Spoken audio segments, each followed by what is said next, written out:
저와 여러분의 삶 속에 하나님의 평강과 기쁨과 소망이 가득하여 넘치시기를 주님의 이름으로 축복합니다. 하나님은 세상적인 성공과 무력에 빠져 영적 간음을 일삼는 시대에 호세아를 부르셨습니다. 그리고 이스라엘의 죄를 드러내시면서 심판을 미리 경고하고 계십니다. 호세아가 활동을 시작했던 시기는 북이스라엘의 여로보암 왕 시대입니다. 그때는 경제적으로 매우 흥왕했던 시기입니다. 하지만 그 많은 물질에 취해서 금송아지 바알 우상을 섬김으로 영적으로는 매우 음란한 시기를 살아가고 있었습니다. 이런 시기에 하나님께서는 호세아를 부르시고 또 음란한 여자를 아내 삼게 하시고 자식을 얻으라고 말씀하심으로 북이스라엘을 향한 경고의 말씀을 주고 계시는 것입니다. 선지자가 음란한 여인과 결혼한다는 것은 쉽지 않은 일이었습니다. 하지만 호세아는 그 하나님의 말씀에 이해되지 않는 하나님의 명령에 순종하고 고멜을 아내로 맞이합니다. 그 여인을 통해 자녀를 낳으면서 호세아는 자녀의 이름을 통해 말씀하시는 하나님의 음성을 지속적으로 듣게 되지요. 그것은 하나님이 이스라엘을 심판하시겠다라는 경고의 메시지이기도 하였습니다.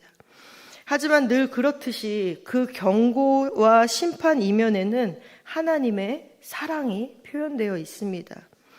음란한 고멜을 심판하시기도 하시지만 그렇다고 포기하지도 않으시는 하나님의 사랑을 호세아의 삶으로 하나님께서는 이스라엘 백성들에게 보여주시는 것입니다.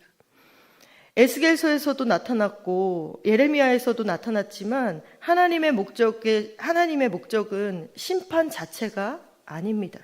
하나님의 그 심판은 백성들을 구하기 위한 사랑의 또 다른 표현이기도 하지요. 거룩하신 하나님이 죄에 대해 심판하지 않으실 수는 없지만 그 심판 뒤의 모습을 보면 백성들을 아주 버리지도 않으셨다라는 것을 우리가 말씀을 통해 알 수가 있습니다. 다시 돌아오기만 하면 하나님께서는 다시 백성 삼아주시고 다시 회복하시고 다시 지켜주시는 것을 알 수가 있습니다. 어떠한 죄에서라도 회개하고 돌이켜 하나님 품 안으로만 돌아온다면 하나님은 그를 긍휼로 품어주시겠다는 말씀입니다. 하나님을 떠나서 우상숭배라는 음란죄에 빠진 이스라엘의 모습이 우리에게도 있지는 않은지 다시 돌아보실 수 있기를 바랍니다. 하나님은 그들을 돌이키게 하기 위해 강하게 경고하고 계심을 오늘 말씀을 통해 알 수 있습니다. 그 당시 그 시대에 이스라엘의 마음은 가나안 우상인 바알에게로 완전히 돌아가 버렸습니다. 이스라엘은 여호와가 아니라 사랑하는 자 곧 우상을 따르겠다고 이야기합니다. 하나님이 아니라 우상이 자기들에게 떡과 물 등의 모든 필요를 채워주었다고 공공연하게 말했습니다. 부부 사이를 지켜주는 것이, 부부 사이를 건강하게 유지시켜주는 가장 중요한 요인이 사랑이듯이 신앙생활에 있어서도 가장 중요한 것은 하나님에 대한 사랑이며 신앙의 정절입니다. 그런데 이스라엘은 이 정절을 저버리고 다른 우상에게 한눈을 파는 영적 음란에 빠진 것이지요. 우리가 하나님보다 더 관심을 갖고 하나님한테 드리는 시간보다 더 많은 시간을 쏟으며 우리가 더 많이 좋아하는 것들이 있다면 그것은 우상입니다. 그 우상을 따르는 영적 음란함이 우리에게는 없는지 경각심을 가지고 나를 다시 한번 살펴보실 수 있기를 바랍니다. 우상은 실체를 가지고 있지 않죠. 신기루와 같은 허상입니다.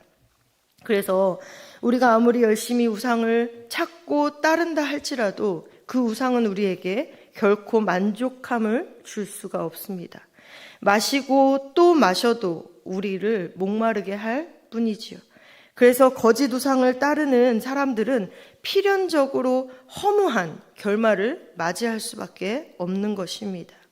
이렇게 우상을 찾고 찾는데 실패하고야 나서 비로소 그때가 좋았지 하며 여호와께로 돌아오는 이들이 있습니다.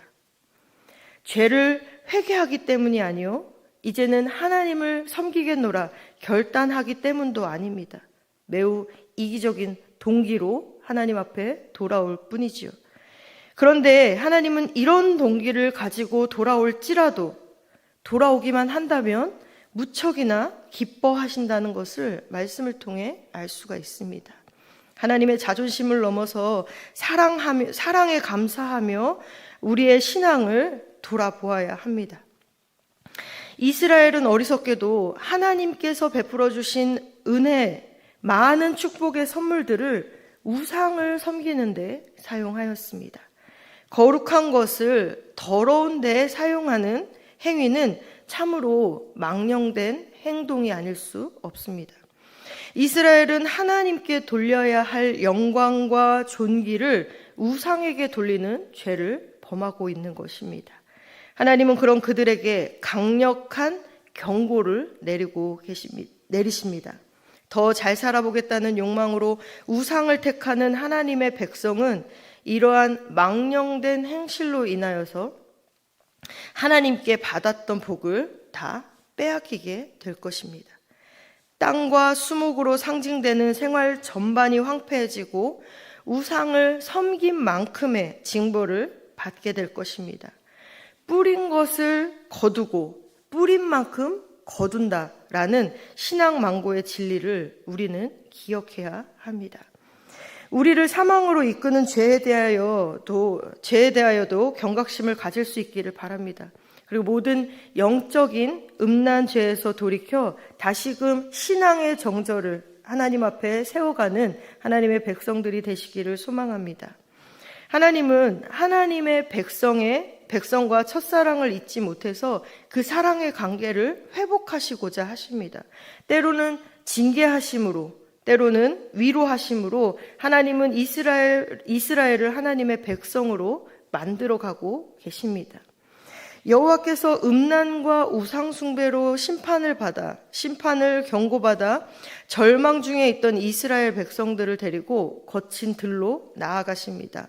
출애굽 때 경험한 것처럼 거친 들은, 광야는 하나님만 의지해야 살아갈 수 있는 곳이기도 합니다.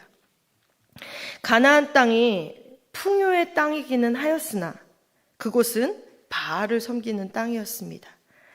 하나님은 이스라엘이 우상 숭배를 벗어나서 다시금 하나님을 만나기를 원하셨습니다. 바알에 익숙해져 있는 우리도 가나안이 아닌 거친 들로 나아가야 할 것입니다.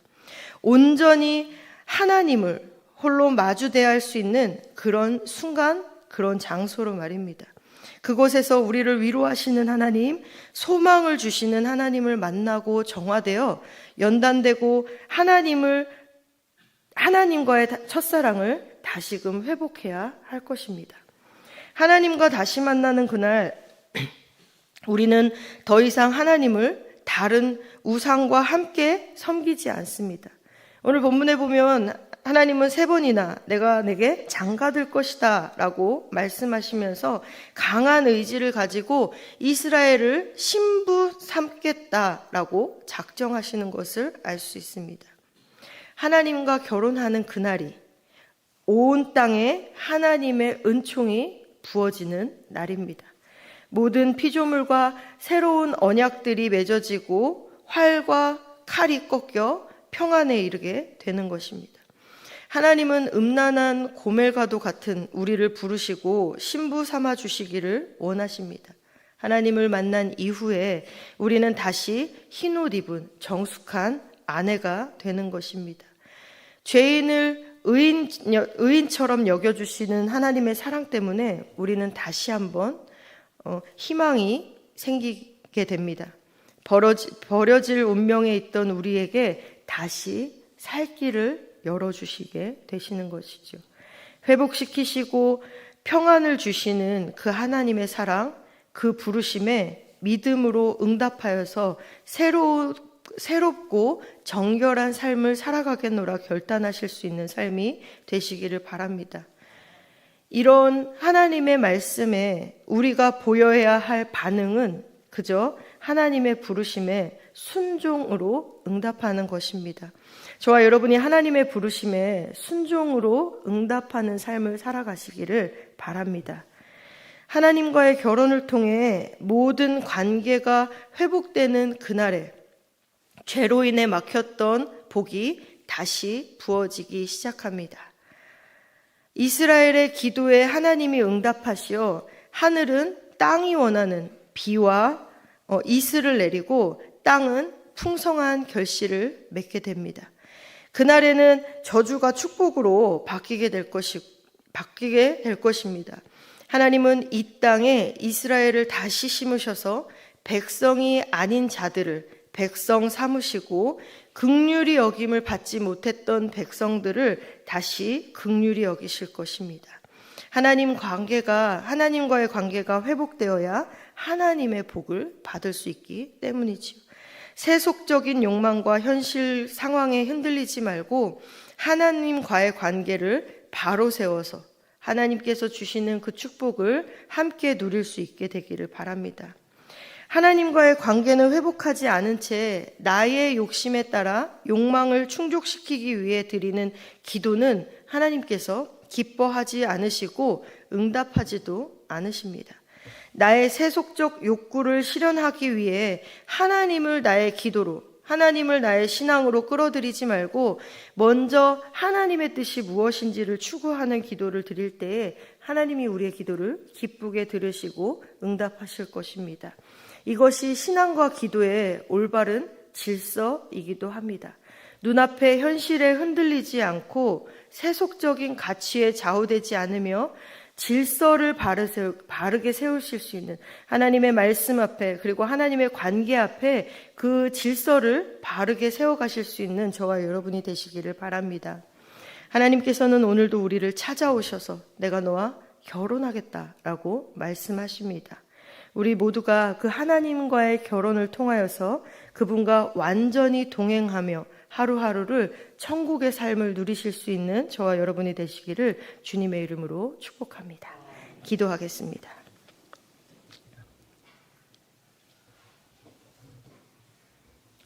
우리와의 관계를 회복하기를 원하시고 사랑하기를 원하시는 하나님, 우리에게 은혜를 아는 마음과 주권을 인정하는 마음이 있기를 소망합니다. 때로는 힘들고 어렵고 고통을 경험할지라도 시련이 직면할 때도 있겠지만 오직 하나님의 섭리를 믿고 의지하며 그 하나님의 사랑 앞에 나아갈 수 있도록 인도하여 주옵소서. 거친 들로 나아가기를 원합니다. 하나님, 그곳이 하나님을 만날 수 있는 장소임을, 홀로 하나님을 대면할 수 있는 곳임을 깨닫게 하시고 어떠한 상황 가운데에서도 하나님만을 바라보는 하나님을 향한 신앙을 더욱 견고히 할 수 있는 저희들 될 수 있도록 인도하여 주옵소서. 모든 일이 다 하나님의 계획 아래에 있음을 믿습니다. 이 모든 역사를 뜻대로 주관하시는 하나님만을 굳게 바라보게 하시고 의지할 수 있도록 주님 인도하여 주옵소서. 26명의 선교 팀원들이 있습니다. 모든 일정들이 안전하게 마무리되어질 수 있도록 인도하여 주시고 도착하는 그 시간까지 하나님 함께하여 주옵소서. 하나님이 보이시는 더 큰 비전과 꿈을 꾸게 하시고 복음을 듣지 못하는 자들을 향한 하나님의 마음, 하나님의 시선을 품고 돌아올 수 있는 귀한 선교의 시간들이 되어지게 하여 주옵소서. 정성을 다하여 1000번째 예물과 감사의 예물을 올려드립니다. 드린 손길 위에 하나님을 아는 마음을, 하나님을 헤아릴 수 있는 마음을 허락하여 주시고 하나님의 주권을 인정하게 하시며 오직 하나님만을 바라보며 하나님을 향한 믿음을, 신앙을 더욱 견고히 할 수 있도록 하나님 인도하여 주옵소서. 모든 일이 주님의 계획하심 아래 있음을 고백할 수 있는 귀한 신앙들이 되게 하여 주옵소서. 감사드리며 거룩하신 예수님의 이름으로 기도합니다. 아멘.